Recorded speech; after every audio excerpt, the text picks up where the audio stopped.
I want to just say right now, this is like the epitome of what the district alum Yeah. is right now. Bullshit. Right now. Bullshit. Let's dive into like what path you took, out of necessity, in your community. What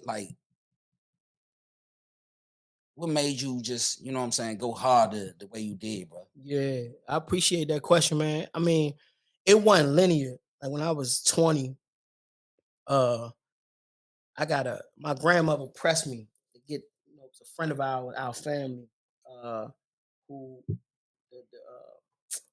the DC Department of Parks and Rec had a program where they pretty much was trying to get young people that had influence in their community, right, to like use that influence for good, basically. They called it the Junior Roving Leader Program. I remember that. Yeah, so you would work. Cheese. Yeah, Cheese was a roving Yeah. leader. Yeah, they were roving leaders. So you would work like under them. Uh, and so, and because at that time, you know what I'm saying, I'm just, you know what I mean, in the street, you know what I mean, my high school, over.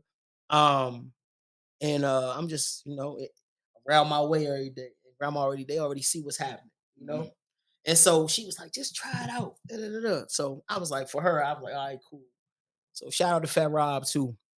That's a family friend who was a manager with the Roving Leaders. So uh anyway, I started doing that, and I was about to quit so many different times. So, I'm with my Uncle Boo, we in the crap joint all night. And really and truly, it was like 15 to 21 was the age range. But I was 20. Everybody else was like a little kid. And I was like, I wasn't even like a regular 20-year-old. Like I was, More advanced, yeah, right? and that's just how it was. So I Right. was like, man, they got me in this joint with these little ass Right, kids and this and right. that. But I wind up they put me uptown, up 1-4 up Upshur Rec, Parkview, Fuck you. Salmon Taylor Rec or 8th and Taylor, but Taylor Street Rec and Emory. So we was hitting all the uptown recs, and I was under a dude named James Burry, and I fell in love with it. Like I really fell in love with the work. And really, that was the beginning. I'm like, that was 24 years ago. Wow. That was the beginning, and so I just grew. From that, I became a full-time roving leader, and they put me down KDP on my own. And that's when I really sort of came into my own. That's when I first started to really make my mark. At that time, I'm like 20, 22, 23. I went to UDC. So I graduated UDC in '04. UDC '03, baby. You know what I'm Alumnus, saying? So baby. I'm UDC, baby. working, finished college. And then I just sort of elevated, and I, wound up getting an offer to go work at Project Empowerment, which was the city's leading reentry program. And what I thought I was effective as a roving leader, like I was squashing beefs, I was bringing all type of resources to the community. And I'm young, I'm super young, almost so young that people wouldn't even take me seriously. Like a lot of times people come to meetings and think I was one of the kids in the rec. Real talk, you know what I'm saying? But I did that very well. And then when I got to Project Empowerment, I really found my purpose. And I was able, the average age of the participants was like 37 years old. I'm 25.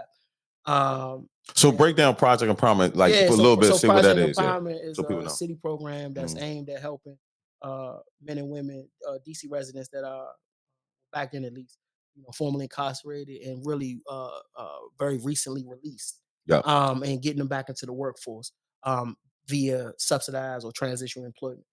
And so when I got there, I just hit my stride in a way that I never even imagined. It was almost just like it was like, my life's purpose. And so, when I got there, I was really effective at reaching people that other people couldn't reach in a way that they couldn't reach them.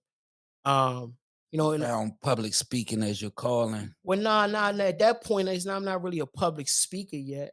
I'm a public servant, Okay. but not really a public speaker.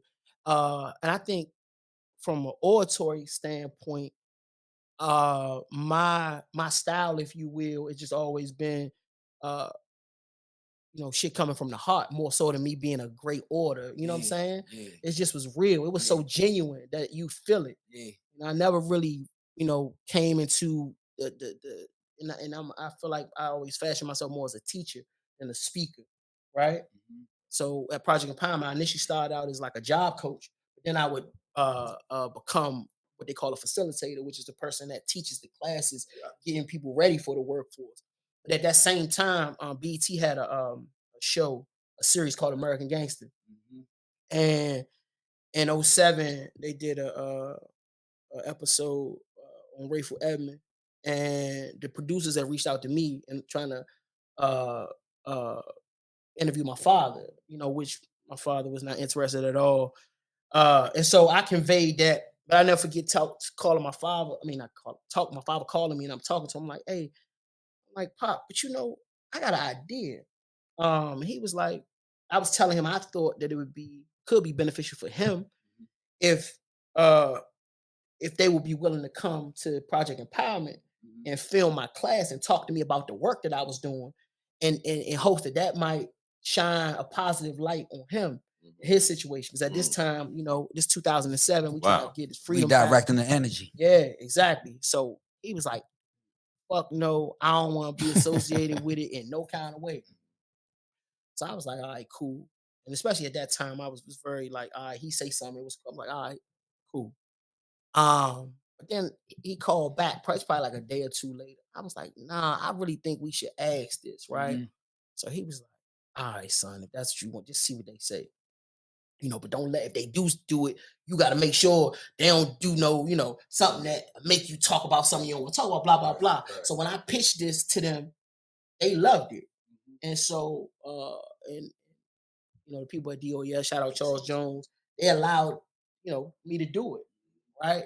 But that was I mentioned that though because that was like a game changer for me, not just as a in terms of me professionally, but even personally because now, I mean when that joint came on, it was people loved it, and it really was one of the first markers of a lot of people talk about criminal justice reform and all that reentry and all that stuff. Now nobody was talking about that. Hell I nah. put that on a national, Yeah, you did. platform. Definitely for You sure. know what I'm saying? And it really gave me an opportunity to also talk about uh or to show America the impact that incarceration also had on children, right? Right. Um, and also it's highlighted reentry. So next year, in '08, they did another episode on Cornell Jones, which is a person that's our big homie from our block, again, my father's mentor, right? So Ray being my father's partner, that is my father's mentor. So and Cornell from Hanover, right? He from our block.